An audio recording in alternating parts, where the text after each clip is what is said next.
Welcome to the first edition of Spotlight Niagara Closer Look, filmed at It's a Blast in Welland. I'm your host, Candace. Each week, we'll spotlight 2 interviews. And this week, we have a special treat, 1 interview in 2 parts. So stay tuned for that interview. Head on down to the Ramada on Lundy's Lane in Niagara Falls on October 14th, 2012 for the 3rd annual Just Jewelry and All That Glitters Emporium. Many exhibitors to check out. This is a free event, but a donation of a non-perishable food item is welcomed. Tickets are available for hourly door prizes of fabulous items. Only $5 for 3 tickets. For more information, visit www.justjewelryniagara.com. Your birthday is almost here. Want to go bowling? Not again. How about mini putt? Not in the winter, Mom. Movies? But there's nothing playing I want to see. Well, then where? I want to have a blast. And where can you have that? And it's a blast.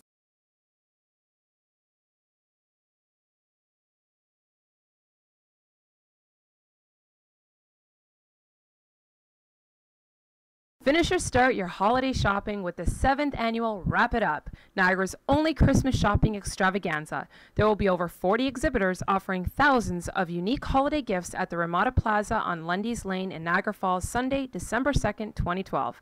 Advance tickets for this event that support Niagara nonprofits are only $2 each or 3 for $5, available until November 20th.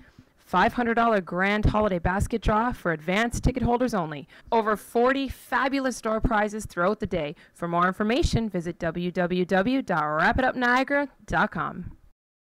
Spotlight Niagara speaks out against bullying, as does our first guest. We had the opportunity to sit down with Ted Meridian from the 2% Factor a few months back, and this is what he had to say about bullying. Okay, I mean, you're talking about bullying in the schools, and I've noticed the new bullying movie that's going out now, and I think it's a fantastic movie from what I heard. But where I come from is bullying in the workplaces as well, and I've done a lot of work on bullying in schools. We can't fix the bullying in the schools until we fix the school systems, because there's a huge amount of bullying going on within the faculty. Behind the scenes, yes, what nobody sees. Exactly, within the administration, that's all going on, it's very strong. I've had clients who call me up and say, I'm being bullied by my principal, or I'm being bullied by a coworker. Then I've got administrations or teachers who are being bullied by administrations, and I know that within administrations there's bullying going on. I know that, okay? So there's an old Armenian saying that I have, the fish rots from the head, right? It's the head of the school, the head of the system, the head of the department, the head of the class.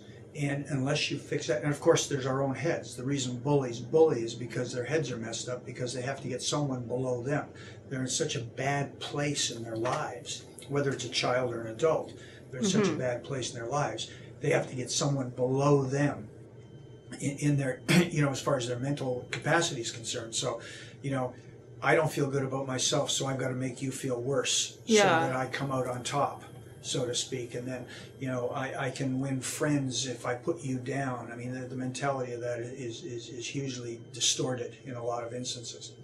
And then, of course, someone wants to be in the in crowd, so they're gonna accept the bullying, and they're just gonna go along with That's it, right. and it gets worse.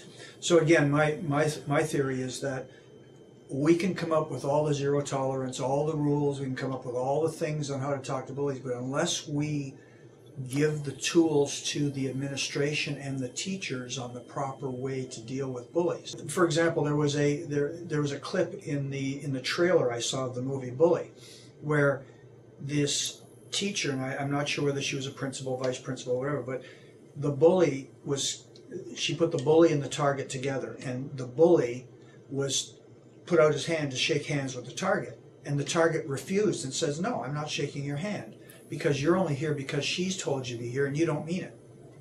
So then the teacher sent the bully away, but then started berating the target by saying to the target, you're just like him now because you won't accept his handshake. But the target stood up for themselves and their feelings, and they're done. They get in trouble. That's right. I don't want to be your friend. You bullied me, and I don't believe it's sincere. So now the target was getting reprimand because the target didn't shake hands and let it go. Well, how often would you say more than not would happen in a school where a child gets pushed to the limit and then they retaliate and they're the ones that gets into trouble? Because they're the ones. So that's why zero tolerance doesn't work. They will put up with so much and so much and so much. There's and I'm sure it's probably in the schools too, there's a professor down in the United States, and I don't have her name offhand, but she's working on a thing called, it's called battered workplace syndrome or battered worker syndrome, the same as battered housewife syndrome. Okay. And I also got to believe there's a battered student syndrome. And I Oh, believe for sure. if you take it all the way, it's the same thing. You start questioning yourselves. You start, well, why didn't you do something 3 years ago? Why didn't you tell your mother? Why didn't you tell your father? Why didn't you tell the administration? Because you've got that battered syndrome that says, no one's going to help me anyway. I've got no way out. If I do tell, it's going to be worse because they're going to catch me in the corner of the school. And this is the same in the workplace, because I've dealt with it in a workplace. So it's the rat out syndrome. Like syndrome, you don't want to be a rat That's because right. you're going to go down for it worse. Or what happens is the system doesn't have enough checks and balances in it so that if you do stand up for yourself, you're protected. And again, I come mainly from the workplace, but it's the same thing. So you get a teacher who decides to stand up against the principal. Well, the teacher's moved, not the principal. You get a teacher who stands up against a bully parent who is bullying the teacher, and instead of telling the parent to stop it, they go after the teacher and say, well, you're just too sensitive. So the problems are still existing. It's like a never-ending circle that It it's isn't just, until- where are we going to get the wheel to stop? And That's right, until you totally protect the target 100% and make it safe for the target to get out. And in most cases, it's not the case, because someone will stand up, or you go to the vice principal's office, and because they don't have the tools, the vice principal says, well, if you wouldn't walk that way, they wouldn't tease you. Or, come on, you know. But how does it it's matter not when a that bad. person walks? That's like, right. and that's what's frustrating That's is people need to respect each other for who they are, That's right. and no matter what. Or it's not that bad, you're being oversensitive. I've been to workplaces where I've gone in, and the target is, I said, so what happened? The target said, well, here's what's happened. What they said to me is they said, I just have to be, everybody else can handle George. We know George is a bully, but everybody else knows how to handle George. All you have to do is not be so sensitive. Or you lose your job, so to speak. That's right. So what's happening, so if you sort of take what I'm trying to get to you in this piece, is that we're telling all the kids they have to be good. We're telling all the kids you can't be a bully. We're telling all the kids how to stand up. But we're not doing the same for the teachers, and we're not giving the teachers the tools or the safety to go against the bullies within their own administration. So how can you fix a school? And again, I'm going to be point blunt with this. If you've got a principal in a school who knows how to handle bullying and how to handle bullying within the teachers, the faculty, and within the school, there is no bullying in that school. The bullying will be erased in that school, or at least pretty close to being erased, because it will not be an acceptable cultural norm to do it. But if there's bullying going on in the school and the administration with the adults, it'll never fix the school no matter what kind of rules you have. It's going to always keep going. It's like a pyramid It's going to keep going, idea. no matter what. And that's where I'm coming from. Now, this bully movie, would you say that, considering the work it is you do, is it very, very fundamental for a parent to take their child to see this movie? Oh, 100%. And again, I've only seen the trailers. But from what you've from seen what I know, of it, I think it'll be fantastic. And I think a lot of teachers have to see it and principals have to see it. Now, is this a movie you would say just kids go, or do you think it would be highly valuable for a parent to watch it with their I child? think everybody should watch it, parents and school administration too, because again, it showed, from what I saw in the trailers, that there are parts of the school that need to be fixed, not the kids. It goes far beyond what most people suspect. Yeah. Now, when it comes to children, there has been facts proven that most bullies, they don't come from a very good home life, or they just have so much aggression in them, they have to take it out somewhere. Yeah. And unfortunately, it's other children that suffer the consequences of it. Now, those other children, what are the chances that as they grow, they could either A, end up just having a lot of emotional issues, or B, become a bully themselves if they ever get power down the road? Well, that's what does happen. If you notice, and again, I don't have the stats on hand, but someone who's been beaten up in their family will beat their children up. I mean, it's a repetitious. It's a repetitious thing. You just can't help it. It's just the way we are. And when you say from a bad family, it's the families that the bullies come from are they go different ethnic groups, different economic groups. So it's not just poor, uneducated families. It's like some pretty well-off kids become the biggest bullies in school. Well, a lot of it might be intolerance too, because they're growing up around people who make negative remarks about either color or sexual preference or anything like that, and so that's what they're trained to believe. And you should, by the way, orientation, not preference. Orientation. Don't use preference. Sexual preference. Sexual orientation. Okay. Well, see, and now I've just learned something. Preference means you have a choice, right? And you don't have a choice. So orientation, this is who I am.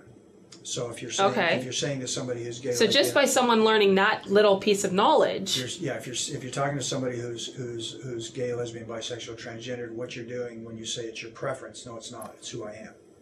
So for these people, it's how they were born. It's not exactly, these people, but for that's exactly it is. You say these people about anybody, but that's who they are, how they were raised, and no matter what. So it's orientation, just a. No, I'm glad. I'm glad that went on there because a lot of people do not. Yeah. No, see, I wouldn't have thought anything of it. So I'm glad that was clarified. Come on, I'm blasted. It's a blast. Let's shoot smooth. Yes.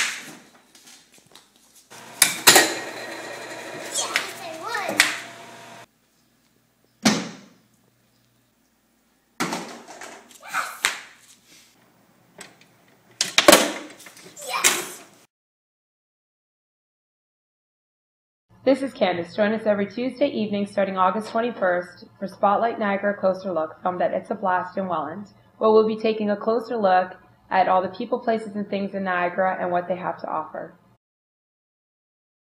Welcome back to Spotlight Niagara Closer Look. Let's get back to our interview with Ted Meridian from the 2% Factor. Again, the idea of this is that until we fix the adults, the kids are never going to stand a hope. How are we going to fix somebody who's learning, who's you've got to make it. If for example, if you're in a school and you say bullying's no good, and yet you get a teacher who bullies a kid, just by their demeanor, how they act, what they say, right? Mm-hmm. Oh, Ted, I can't believe you're that stupid in the class. Yeah. You're just giving a bad example to what you're preaching. Basically, teach what you preach is a good motto. That's like when you do. I taught counseling at risk youth at Niagara College. Just did a term or two on that. But it's the same thing as you're sitting there with a cigarette. If I ever catch you smoking, I'll kill you. And you're doing exactly that. Or you hit your brother again. We don't hit in this family. I'll knock your block off. Well, that's exactly the same thing. So when you're looking at the schools, and the school's dysfunctional, and the administration's dysfunctional, how can you expect the children? How are you going to fix the kids? Exactly. How are you going to give them the tools and the ability if you don't have them yourselves? So we're going at this wrong. We need to put the training and the expertise together and fix the bullying that's going on within the school administration and the school staff. That will then fix. That's like the head of the family. When you fix the head of the family, you fix the family. Absolutely. So because it's all by example. It's exactly the same thing. So from my standpoint, everything everybody's doing with this, all the stuff in the schools and all the zero tolerance and all the stuff that the province and the states are coming out with, unless you go right at the source, you're going to be doing nothing but putting out fires. And I'll stand on that. You must fix in the school. To get to the kids to make a difference. I do a lot of labor management stuff. Unions only react to bad management. So as long as they're being treated decently, they're going to work their butts off and do the best job they can. If you have a good school environment where the principal and the staff are treating each other with respect, and they're not in the class, or sorry, in the teacher lounge going, oh yeah, that damn in my classroom, if I can't believe you came to school looking like that, and blah blah blah. Well, that's going out in the classroom. I don't care how you slice it. Yeah. At the end of the day, it's all going to come out, and that's what the kids are going to learn. Right. Now, do you think there's a difference between boy bullies and girl bullies? When you're looking at kid-wise, because girl bullies are more of the gossip and the you're not part of our clique today, and the boy bullies is more of the physical and the chasing and just want to hear these girls scream. Yeah. Do you think it's okay to tell your child if they keep coming home and saying, this boy is chasing me, this boy is hurting me? What would be a better way for a parent to handle it? To look at them and say, oh, they just have a crush on you, or go to the school and say, listen, this needs to stop? I think you first of all, you go to the child and you see the child, do you want this to stop? Yes, then we need to go and get it stopped. It's not... Don't brush it off as they have a crush on the kid. You cannot use boys will be boys, girls will be girls. That's that mentality problem. Needs to go. That has to go completely. That's been the problem. If I say to you, I need you to stop a certain thing, whatever that is, whether that's an action, whether that's words, whatever that is, you need to stop. Mm-hmm.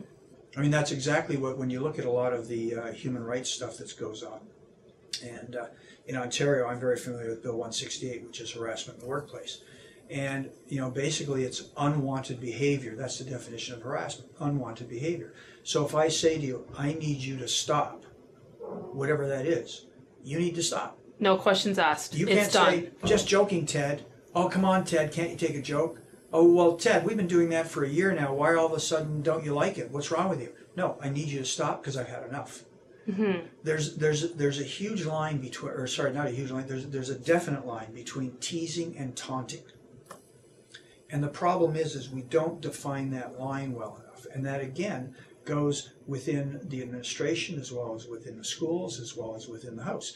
If in the house we get into ruts with ourselves. For example, if you and I are very familiar, I might say to you, hey, what'd you do to your hair today? And we start getting this jokey thing, right? Mm-hmm.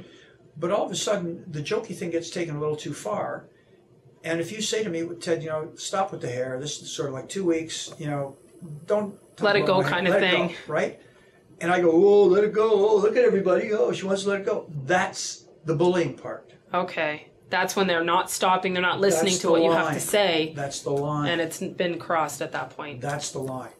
We must respect people's lines. That's what we're not doing. Whether, again, it's with, kid to kid, parent to kid. If a child says to a parent, Dad, I need you to stop teasing me. Right? Parent needs to stop. Parent needs to listen and stop. So if you could say one thing to parents, but with their children, because the children are going to take it to the school too. Right. So it also not only with the administration, but with the home base too. Right. What piece of advice could you give to parents? I think you have to silently listen to what the kids are saying and what the kids are doing, and then you have to stop. If somebody says to you, I don't care who it is, stop, we need to stop. I'm going to say that to the administration, to the parents, to principals, to teachers, to everybody. If I came to you and said, I need you to stop joking about a certain thing, you need to stop. It's respect, right? It's At the end of the day, it's respecting who I am. Not making an excuse, oh, come on, I'm just joking, Ted. Oh, come on, what's the matter? Oh, well, I didn't mean anything. I don't care whether you mean anything or not. It's having that ability to humble yourself and say, I'm sorry. That's right. And don't do it again. That's right. A lot of people just don't want to be corrected, I guess. And no, yeah, but. Now, what we teach in my courses is we teach people, instead of telling you what you're doing wrong, we teach people on how to tell you what I need or how I'm feeling. Okay. Right? So therefore, because what happens is if I say, how could you do that? You're being stupid. You're going to say, don't talk to me that way. Now we're in conflict. But if I say, you know what?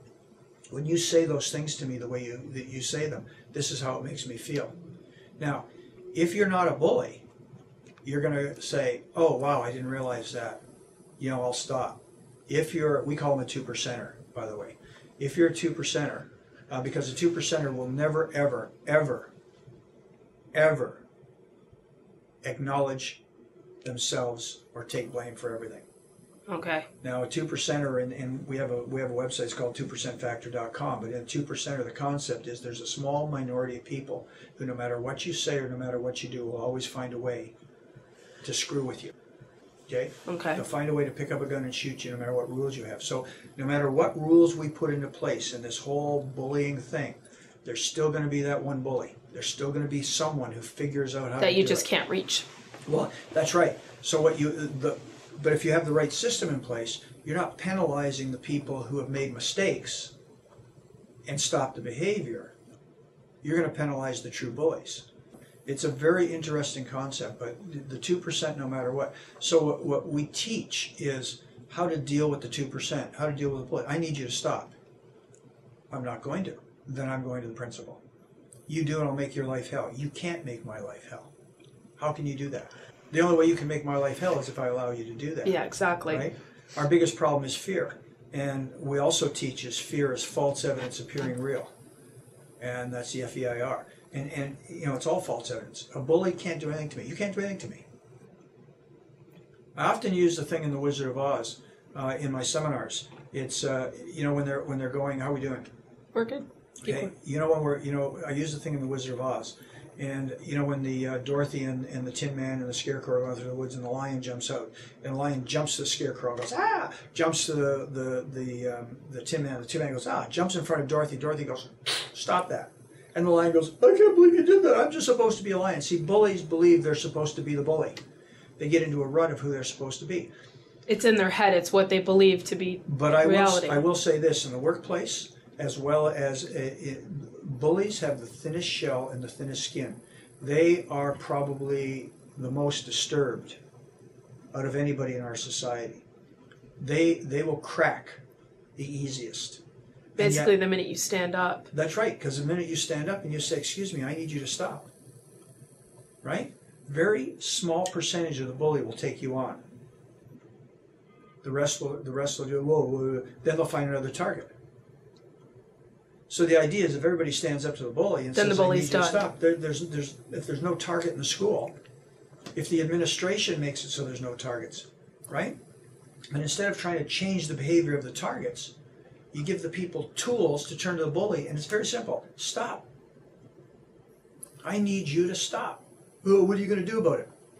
I'll do whatever I need to do to get you to stop, but you need to stop. Head on down to the Ramada on Lundy's Lane in Niagara Falls on October 14th, 2012 for the 3rd annual Just Jewelry and All That Glitters Emporium. Many exhibitors to check out. This is a free event, but a donation of a non-perishable food item is welcomed. Tickets are available for hourly door prizes of fabulous items. Only $5 for 3 tickets. For more information, visit www.justjewelryniagara.com. Your birthday is almost here. Want to go bowling? Not again. How about mini putt? Not in the winter, Mom. Movies? But there's nothing playing I want to see. Well, then where? I want to have a blast. And where can you have that? And it's a blast.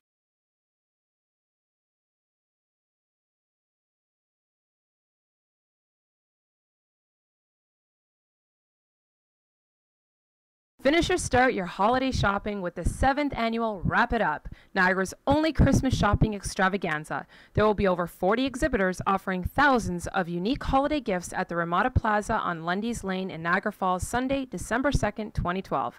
Advance tickets for this event that support Niagara nonprofits are only $2 each or 3 for $5. Available until November 20th. $500 grand holiday basket draw for advance ticket holders only. Over 40 fabulous door prizes throughout the day. For more information, visit www.wrapitupniagara.com. Thank you for joining us for the first edition of Spotlight Niagara Closer Look. And thank you to Ted Meridian from the 2% Factor for taking the time to sit with us and let us know his take on bullying. And we hope you learned some very valuable hints and tips from what he had to say. And if you haven't yet had the chance to go check out the bully movie that he talked about, please do so, because I'm sure it's something that is really great for you to watch with your kids. Thank you to It's a Blast for letting us film here. Thank you to Among the Flowers for the beautiful flower arrangement. And please stay tuned to our credits, because we took it to the street on what you think of bullying, and that'll roll during the credits.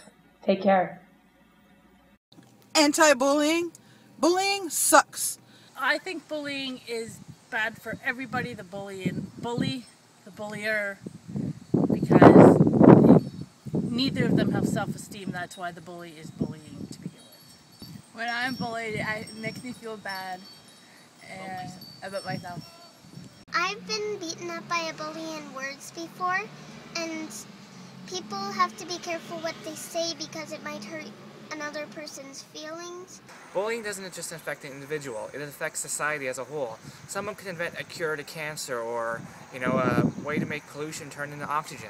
And once they're bullied, they lose that confidence that they might have in order to make these changes.